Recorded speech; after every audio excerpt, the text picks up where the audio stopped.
반갑습니다. 틈틈이와 알아보는 미국 주식. 오늘은 에어로바이러먼트, 티커명 AVAV를 심층 해부하는 시간입니다. 지금 이 기업은 말 그대로 전 세계적인 전쟁 패러다임 변화 그 한가운데 서 있습니다. 우크라이나 상공을 날면서 전쟁의 규칙 자체를 바꾸고 있는 바로 그 무기를 만드는 곳이거든요. 덕분에 회사는 그야말로 폭발적인 성장을 거듭하고 있지만 이상하게도 투자자들은 오히려 불안에 떨고 있습니다.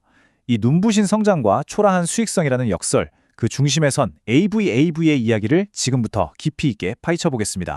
에어로바이러먼트의 모든 이야기는 바로 이 무기, 스위치블레이드에서 시작됩니다. 아마 언론 보도를 통해서 자폭 드론이라는 이름으로 더 익숙하실 텐데요. 바로 이 무기 하나가 현대전의 양상을 어떻게 바꾸고 있는지, 그리고 이것이 왜 에어로바이러먼트의 운명을 결정짓는 핵심 열쇠가 되었는지 그 배경부터 차근차근 짚어보겠습니다. 첫 번째 파트, 바로 전쟁의 혁명입니다. 한때 전장을 지배했던 거대한 탱크와 전투기의 시대가 서서히 저물고 있습니다. 이제 전 세계 국방 전략가들의 시선은 더 작고 더 똑똑하면서 동시에 훨씬 더 치명적인 무기로 쏠리고 있죠. 바로 이 거대한 변화의 물결이 에어로바이러먼트에게는 엄청난 기회가 되었습니다. 에어로바이러먼트의 핵심 기술은 바로 이 배회형 무기입니다. 말이 조금 어렵죠? 쉽게 말해서 목표 지역 상공을 정찰기처럼 맴돌면서 기회를 엿보다가 타겟이 나타나면 그대로 미사일처럼 돌진해서 공격하는 방식입니다. 그러니까 정찰 위성의 눈과 공격 미사일의 발톱을 하나로 합친 셈이죠. 비용은 극적으로 낮추면서 정밀도는 마치 외과 수술처럼 높였습니다. 이것이 바로 전장의 게임 체인저가 된 이유입니다. CEO의 이 말에서 회사가 가진 야망이 고스란히 드러납니다. 그들은 스스로를 단순히 드론을 만드는 회사가 아니라 인공지능과 머신러닝을 기반으로 미래 전장의 설계자가 되겠다고 선언한 겁니다. 이 담대한 비전이 바로 시장이 에어로바이러먼트에 열광하는 이유이자 동시에 앞으로 우리가 살펴볼 거대한 리스크의 시작점이기도 합니다. 자, 이제 이 이야기의 역설, 그 첫 번째 막을 열어보겠습니다. 바로 회사의 그야말로 폭발적인 매출 성장입니다. 지금부터 보실 숫자들을 따라오시면 왜 투자자들이 한때 그렇게 흥분했는지 단번에 이해가 되실 겁니다. 먼저 성장률입니다. 2026 회계연도 2분기 기준으로요. 전년 같은 기간 대비 무려 151% 성장했습니다. 이건 웬만한 기술주에서도 정말 보기 드문, 그야말로 폭발적인 숫자죠. 이걸 매출액으로 환산해보면 그 규모가 더 와닿습니다. 한 분기에만 우리 돈으로 6천억 원이 넘는 4억 7,250만 달러를 벌어들인 겁니다. 하지만 진짜 시장을 놀라게 한 건 바로 이겁니다. 같은 분기에 새로 확보한 계약, 그러니까 앞으로 벌어들일 돈, 이른바 수주액이 무려 14억 달러에 달합니다. 지금 당장 버는 돈보다 앞으로 벌 돈이 훨씬 더 많이 쌓이고 있다는 아주 강력한 신호죠. 이 엄청난 성장은 크게 두 개의 엔진으로 움직였습니다. 하나는 블루헤일로라는 거대 기업을 인수한 M&A 효과고요. 다른 하나는 기존의 핵심 사업인 스위치블레이드 부문 자체의 순수한 성장이었죠. 비유하자면 외부에서 강력한 피를 수혈받는 동시에 내부에서도 심장이 더 힘차게 뛴 겁니다. 자, 여기까지가 이야기의 아주 빛나는 부분이었습니다.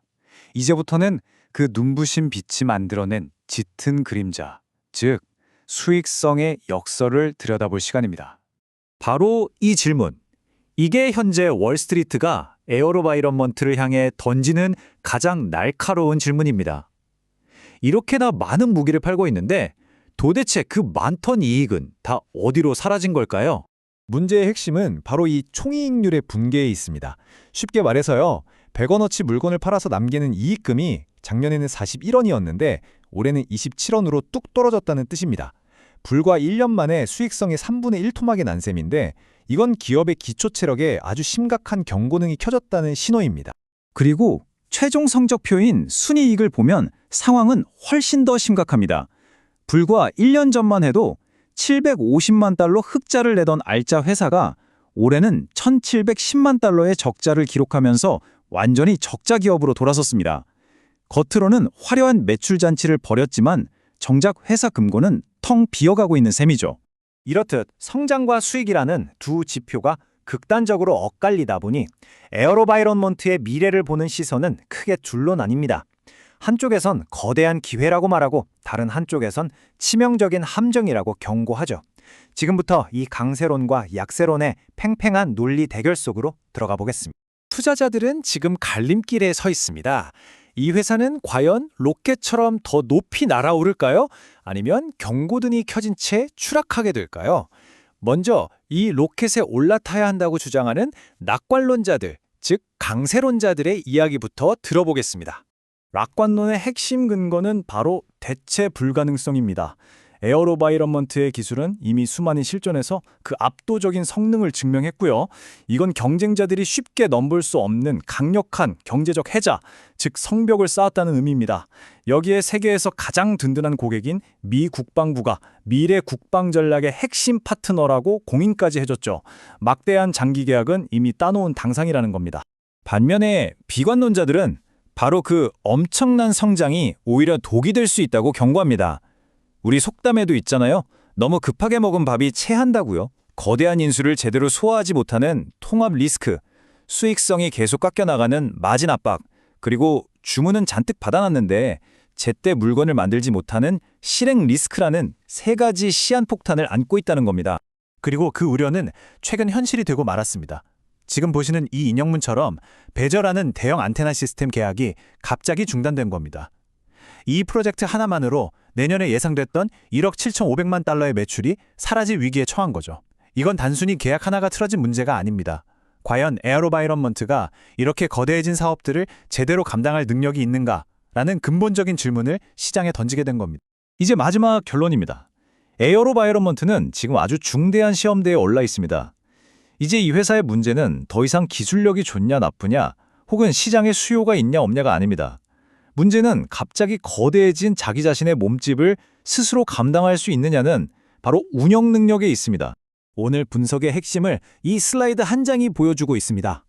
주문은 깔때기 위에서 폭포수처럼 쏟아지는데 정작 이익으로 나와야 할 아래쪽 파이프는 꽉 막혀버린 형국이죠. 이제 문제는 더 이상 수요가 아닙니다. 이 막힌 파이프를 뚫어낼 수 있는 실행 능력, 바로 그것이 이 회사의 모든 것을 결정할 겁니다. 오늘 심층 리포트는 이 질문으로 마무리하겠습니다.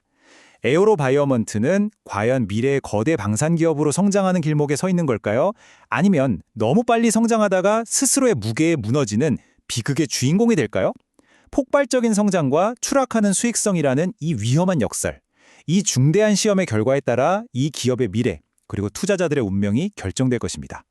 오늘 살펴본 내용이 투자의 기준을 잡는 데 도움이 되셨길 바랍니다.